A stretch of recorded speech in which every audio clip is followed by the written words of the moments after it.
Yo, what's going on? Mike from Mike Talk Sports. I was recently watching film from last year's Texans offensive snaps, and I could not help but notice the left guard getting absolutely exposed on what seemed as though it was every other pass play.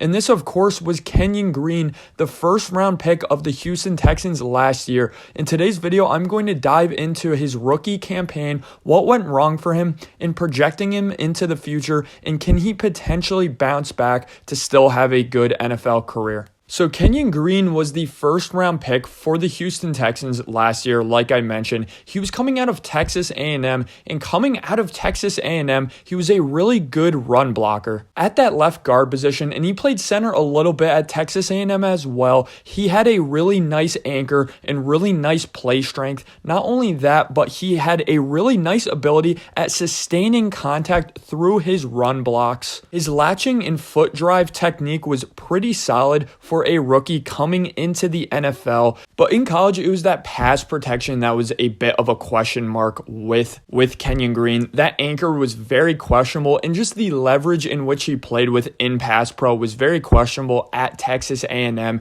and his hand placement and foot speed was a bit of a question mark. And this absolutely came to a head in the NFL. So he played 15 games last year, and in 15 games in 832 snaps, he had a 37.7 PFF grade for a left guard. For reference, guys, PFF graded out 77 guards last year, and Kenyon Green ranked 77 out of 77th. So yes, according to Pro Football Focus, Kenyon Green was the worst guard in pro football last year. He ended up only allowing 4 sacks, but he did allow 47 pressures. Not only that, but he had 12 penalties. So basically once a game for the most part, he ended up getting penalized. And again, a lot of pressures per game. It's really obvious when you watch the 2022 Texans. Look, does Davis Mills have this incredible pocket presence? Is he a guy who's going to extend the play behind the line of scrimmage? Absolutely not. But consistently, Davis Mills was not getting pressure on the outside. Of course, you have Laremy Tunsil at left tackle. He's not really producing a lot of pressures there at the tackle position. And then you have Titus Howard at right tackle, who's kind of your poor man's version of a Laremy Tunsil, but he's a really good tackle as well. So the pressure really did come from the interior, specifically that left guard position. Again, Davis Mills was consistently being pressured up the middle. And when you have a guy like Davis Mills, when you have a guy who's going to operate within the pocket, when you have forward pressure and you have inward inside pressure, it's going to be more of a problem because they can't step up into the pocket and manipulate the pocket in that way. And that's something that CJ Stroud is going to have to do. He is more of a pocket quarterback who's going to have to manipulate the pocket within the pocket, whereas he's not going to be extending the play like a Bryce Young, even though he does have much more of an ability to do so than Davis Mills. Let's dive into some context, though, guys, when talking about Kenyon Green, because I think he had a really roller coaster-esque offseason in his rookie year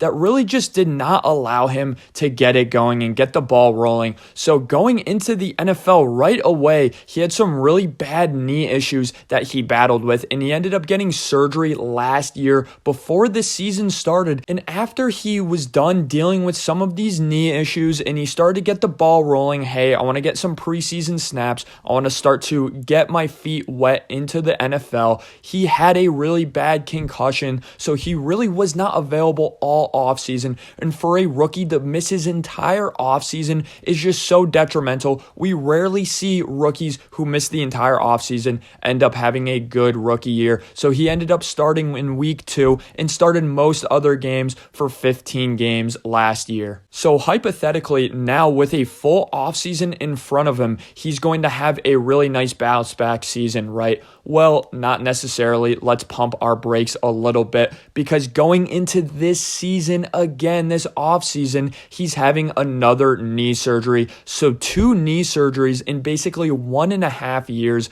of being a pro really does make me nervous for Kenyon Green, because he's a guy who needs a lot of mental and physical development, and he's not going to get mental or physical development on the sidelines just watching his team play in practice. Now, another aspect of Kenyon Green's season last last year that I think is really worth mentioning. One, he had his best game in Week 18 versus the Indianapolis Colts, which is a really nice sign. You always like seeing your young players play better at the end of the season and really parlay that good end of the season into a good career. Not only that, but he faced the murderer's row last year at defensive tackle. He faced some guys like Jeffrey Simmons, Javon Hargrave, Dexter Lawrence. Dexter Lawrence absolutely ate him for lunch in that Giants game. And he also faced a guy like Jonathan Allen. So, of course, Kenyon Green did not have an easy time in the NFL last year, facing some murders at the defensive tackle position. And again, that pass pro was really, really troublesome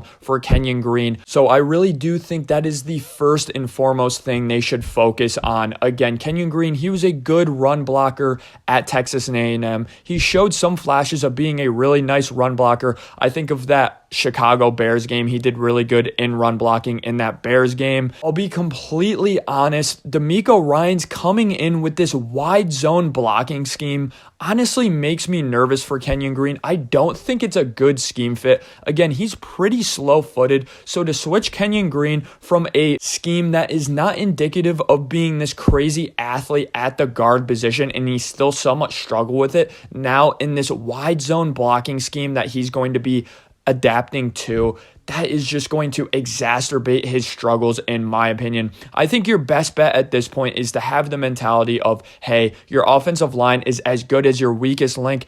And let's be honest, again, you have Laramie Tunsil at left tackle, stud. You have Scruggs at center. He's a rookie. We'll see how he does. He's a bit of a question mark there. But again, you have Shaq Mason at right guard, an absolute stud. And then Titus Howard at right tackle, who is also a stud in his own right. So going into this season for the Texans, you have three really good offensive linemen. You have a question at center, and you just need your former first-round pick, Kenyon Green, at left guard to finally live up to that first-round mantra. Thanks for listening, guys. Let me know in the comment section below, what are your thoughts on Kenyon Green in this entire Texans offense going into the 2023 season? Thanks for listening, guys.